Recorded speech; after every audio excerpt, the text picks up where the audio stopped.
That does the announcements. We also this morning have the opportunity to hear a powerful witness to the power of Christ's life-giving work present in the world. And so without further ado, I'll hand it over to Gary.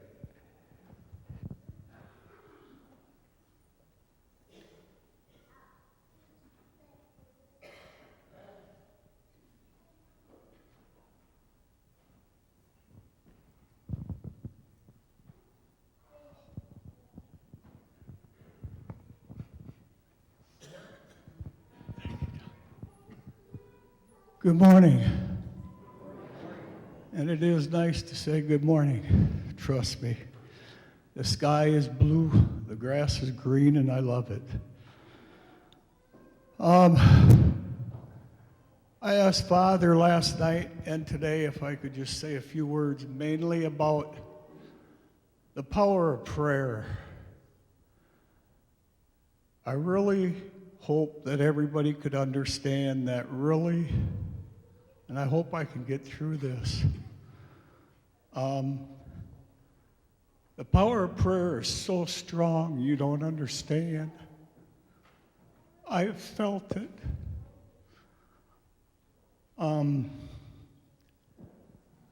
For many of you, I don't want to get too far ahead, but for many of you that don't know who I am, my name is Gary Reutzel.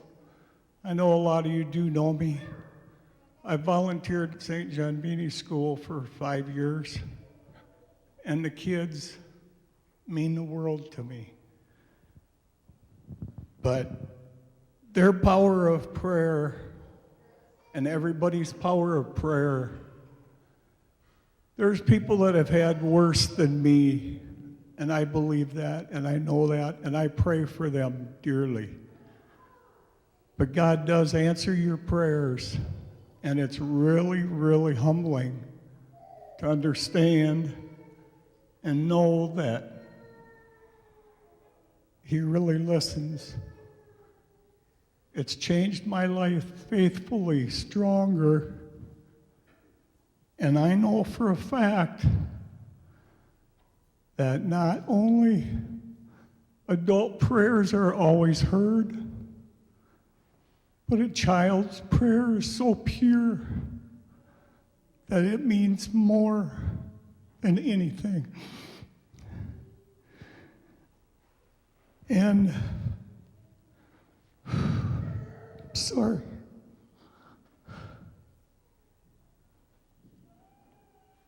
I forgot some things, Father, last night that I want to try to remember today. And I can tell you a little bit about my story, which I know a lot of you have heard and a lot of you know about. But back in October, I knew something was wrong, and I didn't go until my wife finally said, something's really wrong, you need to go. And I went, and November 12th, I was diagnosed with stage 1 pancreatic cancer. Within a month later, my daughter was diagnosed with leukemia. So we had a double whammy in our family. And how my wife has she's my rock. It's hard for somebody to have to take care of two people. Anyway, I went in and we found out that I had stage 1. We were both overjoyed because I knew I could have surgery.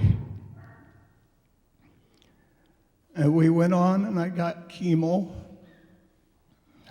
And anybody, and I know everybody that has had cancer, chemo is not fun. Not at all. The last month I had 4 good days of my chemo, but I made it through. I remember in late October or early October, I had to have an ERCP. I had to have 4 of them all together And all that is they go through your mouth, and they're putting a stent in my liver and in my pancreas so that bile would go through. It's nothing major, but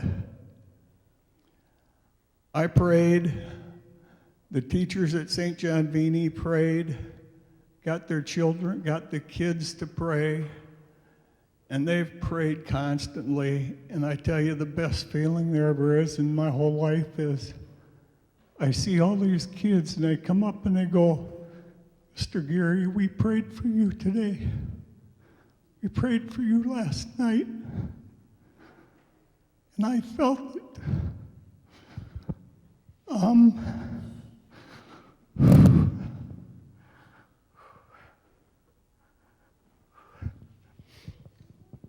As it went on,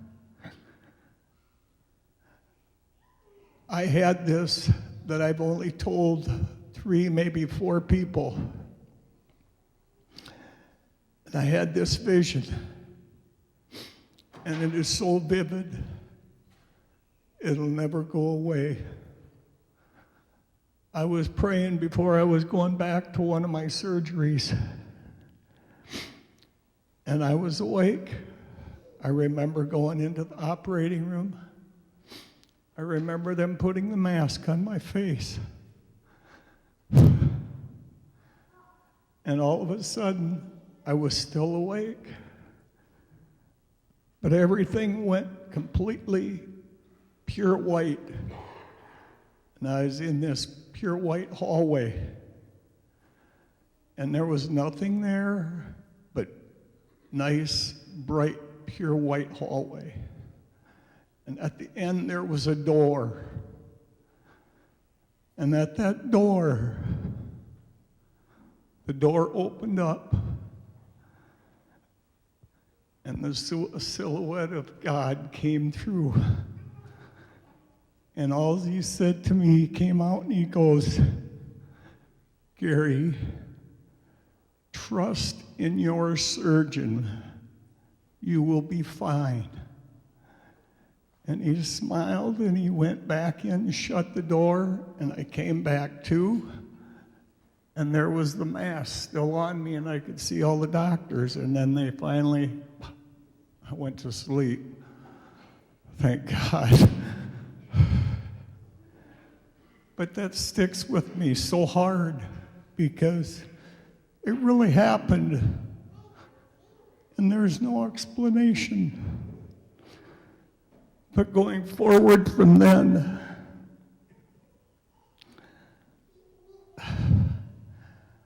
I was able to get my Whipple surgery. I had to go through all my chemo. I had 8 rounds. Very, very tough. I had many setbacks. And I know they don't want me, but I thank Ron and Kathy Aarons, Stephen Marie Landsteiner, Bill and Mary Breddy, and Father Bierman. For those guys, they kept me faithful, kept me believing, kept me going, because I had times that I wanted to give up. I had my surgery in Avira, which is the Catholic hospital in Sioux Falls. A wonderful place. And all of my oncology team, all of my doctors, all of my nurses, every one of them sat and prayed with me all the time. And it means so much. So the power of prayer is everything. But to go through,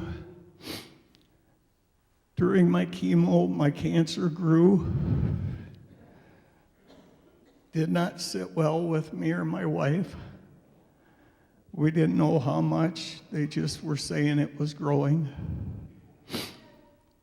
Then we knew that I had to go 7 weeks without chemo after chemo. And then I could have my surgery. I finally got 3 weeks after chemo, and I went in and I got to see my doctor. And I walked in, and he smiled at me, and he shook my hand, and he said, "Gary, welcome. You are less than 25% of the people that I get to see, because not anybody that's been diagnosed with what I had won't get to see me." And I was so relieved. But he says, "I'm pretty sure we can get it." That's because we still thought we were stage 1. I went in the 7 weeks, and both me and my wife were nervous. We were wondering, and we didn't know what. And on November 18th, it was time for my surgery. Now, that means I've only been out 2 weeks out of surgery. I was supposed to be in the hospital 2 weeks after my surgery. So the power of prayer is still, trust me, it still works. Anyway, he opened me up, and he promised me before when he came in, he says, "Gary, I won't let you down." He says, "I will go after this as hard as I can." He opened me up, and he found out that I was stage 3. And when he I didn't know it because I was sleeping, thank God. But he told my wife, and that was tough. He said, "I'm not going to give up on him." And he spent a little over 9 hours doing surgery on me. It entered one of my blood veins and got inside, and it got in my lymph nodes, and it's in the head, and it was in the head of my pancreas, and it was way bigger than what they expected. He sat, and I don't know how. I just pray to God for this surgeon, for him to be there that long, standing over me. I had 8 surgeons altogether. All 8 came to my room, and they all, unbelievable. But I had a little over 3 hours in recovery. But when he came out and he talked to my wife, he told my wife, and he leaned back in the chair, and he rubbed his head, and he said, "This was one of the toughest surgeries I've ever done in my life." He dissected my vein, and he spent over that hour sewing stitch by stitch by stitch, trying to get everything out. He says, "I left him open. I called the very best of the best pathologists that I knew around there. And he says, we were not going to close you up until after I got all my markers." And he got his markers, and it took him a while, but all my markers came back negative. And he came out and told my wife, he is 100% cancer-free. And you don't know how much prayer to me means, because if it wasn't for all the kids, all of you people, everybody around in this community, I wouldn't be, because he told my wife that he could have just closed me up, because they usually don't go in after it's in a vein, major vein. He said that he worked hard, and I would have had probably 2 months left. but I can say as of right now, I am 100% cancer-free, thank God. And I can last.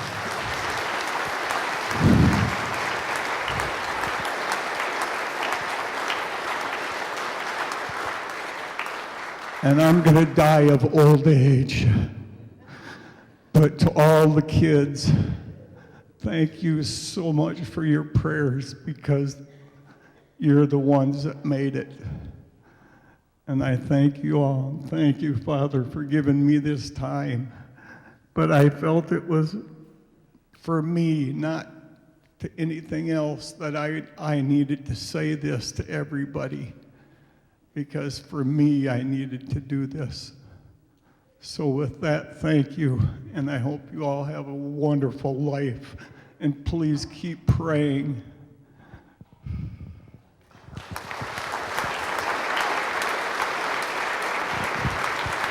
And it was May 18th that he had this surgery.